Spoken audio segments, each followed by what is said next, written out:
State of the Nation.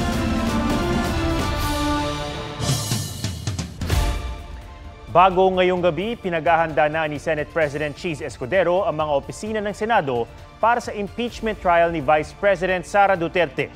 Sa direktiba ni Escudero, magsisilbing clerk of court ang Senate Secretary na siyang tutulong sa presiding officer sa pangangasiwa sa impeachment court. Tatayong Deputy Clerk ang Senate Legal Counsel at Deputy Secretary for Legislation. Sila ang maghahanda ng mga subpoena, writ, summon, orders, resolutions, decisions at iba pang legal instruments. Ang Senate Sergeant-at-Arms naman ang maghahain ng summons at subpoenas sa utos ng presiding officer o clerk of court. May bisa ang kautusan hanggang sa pagtatapos ng impeachment trial ng bise, maliban kung ito ay babawiin o maaamyendahan. Iimbestigahan ng DILG ang pagdaan ng convoy umano ni PNP Chief Romel Marbil sa EDSA busway kahapon. Paliwanag naman ni Marbil, may emergency meeting sa Camp Crame ang convoy pero mailap siya sa tanong kung siya nga ba ang sakay nito. May report si Joseph Moro. Sa pagdaan ng sasakyang ito sa EDSA busway kagabi, tinanong ng DOTR Special Action and Intelligence Committee for Transportation o SAIC kung sino ang sakay ng sinitang convoy. Sino po yan? Sino po? Ay, bawal po dito dumaan, sir. Sinabi ko na po yan eh. Pero kanina sa panayam ng Super Radio DZBB, ito ang tugon ni PNP Chief Romel Marbil. Okay, categorical lang general, it was your convoy. Ang sasabi ko, wala na po kaming because ang plate number po kasi nalabas. Okay. I will not say kasi nalabas po yung plate number. Inulit din niya ang di dapat aniya pagsasapubliko ng plaka. Let's come up with a protocol kasi hindi ka pwede maglabas ng plate number. That's a privacy po. Hindi ka dapat magpahiya. Wala naman pong pinatay ito, but of course, di ba? Hindi pahayaan itong paggamit ng kaya nga emergency eh. Pero dati nang sinabi ng SAIC na ang pagvideo at pagsasapubliko ng operasyon ay para matiyak na walang pag-abusong nagaganap. Ang PNP ayaw ding sabihin kung sino ang nasa convoy maliban sa senior PNP officers raw ang lula nito. Sa paninita, idinahilan din ng tauhan kung bakit dumaan sa busway ang convoy at nangakong babalik para magpatiket. Minumonitor namin yung rally. Sir, wala kayong coordination. Pero sinabi ni Marbil sa interview na papunta raw ang convoy sa isang emergency meeting sa Camp Crame. Yung po meeting because there's an operation last night that the SLG will tell you kung ano po yung accomplishment last night. There's a law na talagang pag-emergency, you can use the bus lane. Kinumpirma ni DILG Secretary John Vicremulla na ipinatawag niya si Marbil pero I did not give instructions to violate any traffic laws to get there. Kahit ako, hindi ako gumagamit ng busway. We have a firm agreement with the MMDA that there is a zero tolerance policy. Iimbestigahan daw nila ang nangyari. Sa memorandum ng Department of Transportation sa MMDA, 5 pinakamatataas na opisyal lamang ng gobyerno ang pinapayagang dumaan sa EDSA busway, ang Pangulo, Pangalawang Pangulo, Senate President, House Speaker at Chief Justice ng Korte Suprema. Bukod sa mga otorisadong bus, pwede rin sa busway ang on-duty na ambulansya, fire trucks at PNP vehicles. Pati na yung mga service vehicle para sa EDSA busway project. Hinihingan pa namin ng pahayag si Transportation Secretary Vince Dizon kaugnay sa insidente, pero kahapon may babala siya. It's illegal to use the busway. It's illegal. So don't do it. Joseph Morong nagbabalita para sa GMA Integrated News. Mula sa 58 pesos, magiging 49 pesos kada kilo na lang ang maximum suggested retail price ng imported na bigas simula sa March 1. Ayon sa Agriculture Department, ito ang unang pagkakataon na bababa ito sa 50 peso mark. Pero ipatutupad lang yan sa Metro Manila at iba pang key cities at urban centers. Ayon kay Secretary Francisco Tiu Laurel Jr., mas mababa na kasi sa maximum SRP ang imported rice sa maraming probinsya. Tinitingnan pa raw nila kung kaya pa itong pababain. Posible pang umabot hanggang Marso ang amihan season ayon sa Pag-asa.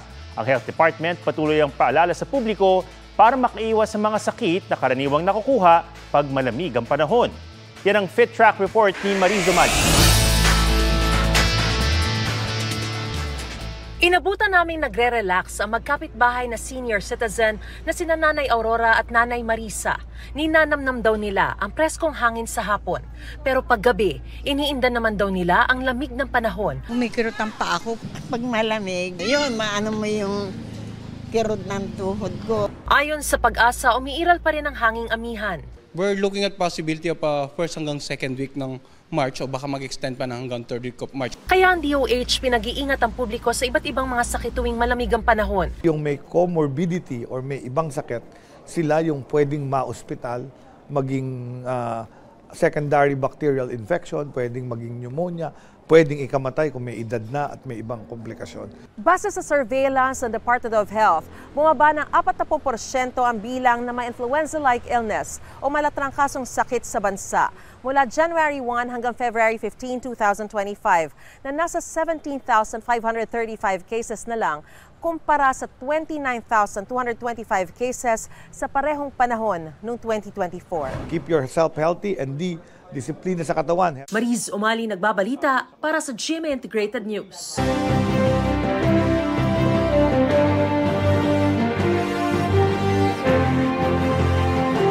limang araw bago ang eleksyon, nasa 48.5 milyon na balota na ang naimprenta ng COMELEC. Ang mga tumatakbo naman sa pagkasenador tuloy sa panunuyo ng mga botante. May report si JP Soriano. Laban sa smugglers at hoarders ang pangako ni Ariel Quirubin sa isang palengke sa Quezon City. Kasama niya si Congressman Bonifacio Busita na idiniin ang suporta sa mga magsasaka. Nakipagdialogo naman tungkol sa mahal na bilihin sa Batangas si Senator Francis Tolentino. Habang sa Cavite kinilala ni Congresswoman Camille Villar ang halaga ng barangay officials. Nag-ikot din sa ilang palengke sa Batangas si Benhur Abalos. Paghahatid ng tulong sa mga mangingisda ang inihayag ni Bam Aquino sa Calamba, Laguna. Pagpapabilis sa benepisyo ng senior ang isinulong ni Senator Bong Revilla sa Maynila. Health workers at nutrition scholars ang binisita ni Senator Pia Cayetano sa Lapu-Lapu, Cebu. Dumalo sa founding anniversary ng isang komunidad sa Pasig kahapon si Leody de Guzman.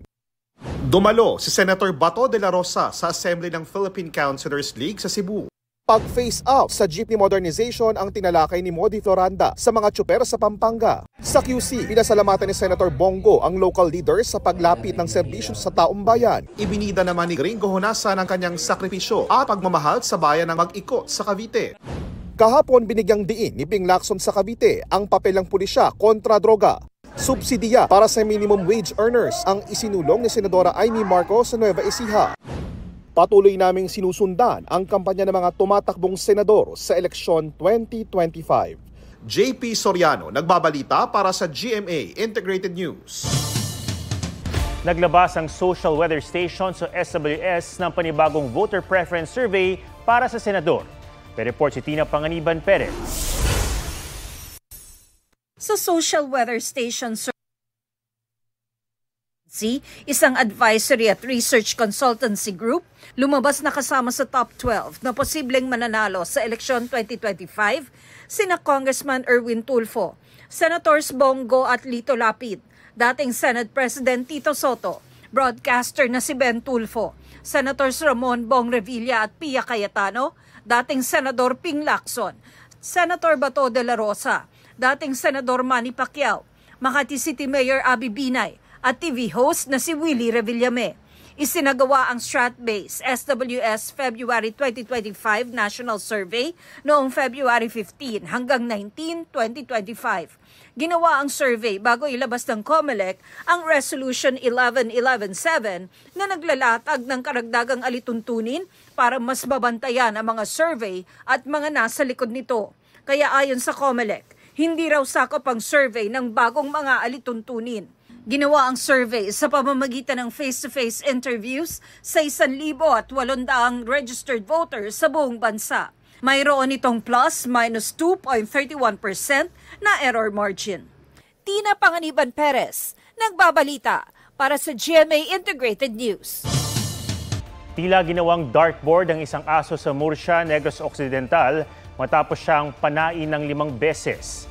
Kwento ng may-ari, nakatusok pa ang 5 pana sa asong si TikTok at may tali ng alambre sa leeg nang matagpuan nila noong Lunes. Sa tulong ng isang animal welfare group, Nadala si TikTok sa veterinary clinic.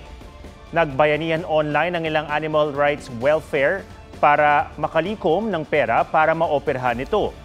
Tingin ng Murcia Police, posibleng napagtripa ng aso. Aabot sa 235,000 pesos ang kabuuang pabuya ng LGU at iba't ibang grupo sa makapagtuturo sa mga pumana sa aso. Handa namang magdagdag ng reward money ang kapuso actress na si Carla Abellana.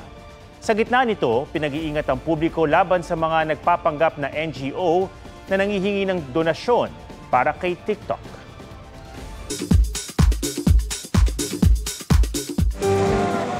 Jen Karuhatan, will you be my wife? Everything About My Wife, showing na sa mahigit 200 sinihan sa bansa. Remake yan ng hit Korean movie starring real and real-life couple Dennis Trillo at Jeneline Mercado with Sam Milby. Excited kami na mapanood ng mga tao. May mga moments na may iyak, may mga moments na marirealize nila, uy, nangyari na sa akin to. Ang sarap na nakita yung dynamics nila. Ideal relationship sila. All out ang support sa kanila ng GMA Network executives. Rom-com queen si Jen, and si Dennis, na-discover ko rom-com king na rin siya sa kanyang mga TikTok, di ba? Nandito pa si Sam Milby. It's a complete package. Primetime Queen Marian Rivera, isa sa mga awardee ng People of the Year 2025 ng Stargate People Asia Magazine. Sobrang grateful talaga ako. Para sa fans na naghihintay ng susunod niyang project. Definitely babalik ako sa primetime. And then movie, definitely this year din. Okay. Korean actress Song Hye Kyo stunning bilang cover ng Vogue Hong Kong. Aubrey Carampel nagbabalita para sa GMA Integrated News. Dalawang magkahiwalay na pagnanakaw ang nahulikang. Ang isa, tinarget ang golden toilet, habang isa pa, tinangay ang mga aso. Yan ang mga balita abroad sa report ni Ian Cruz. Sakay ng nakaw rin nilang mga sasakyan, pinasok ng 5 lalaki ang isang palasyo sa Britain madaling araw ng September 14, 2019. Dumaan sa bintana at nang lumabas, kumikinang na ginto ang bitbit nila. Ito pala ang nakadisplay na fully functional 18-karat gold toilet na nagkakahalaga ng 347 million pesos.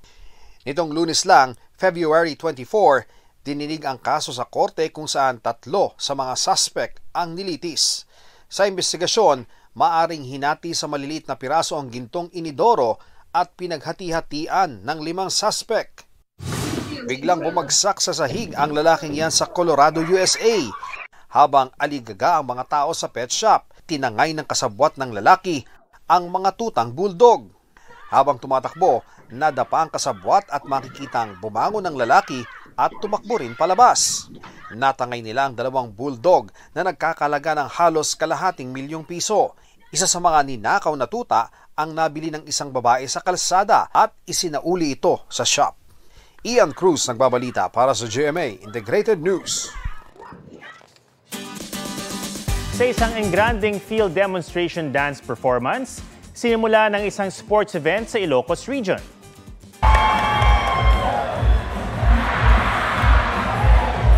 Naging dagat ng mga kumikislap na ilaw ang nasa 5,000 estudyante ng Mariano Marcos State University. Namangha ang mga nakapanood niyan sa Ferdinand E. Marcos Memorial Stadium. Yan ang world-class na pa-welcome sa mga kasaling paaralan sa State Colleges and Universities Athletic Association Regional Games o SCUAA at Philippine Association of State Universities and Colleges Cultural and Arts Festival o PASOK sa Region 1. Nagtapos ang performance sa human letters na initials ng paaralan at ng event.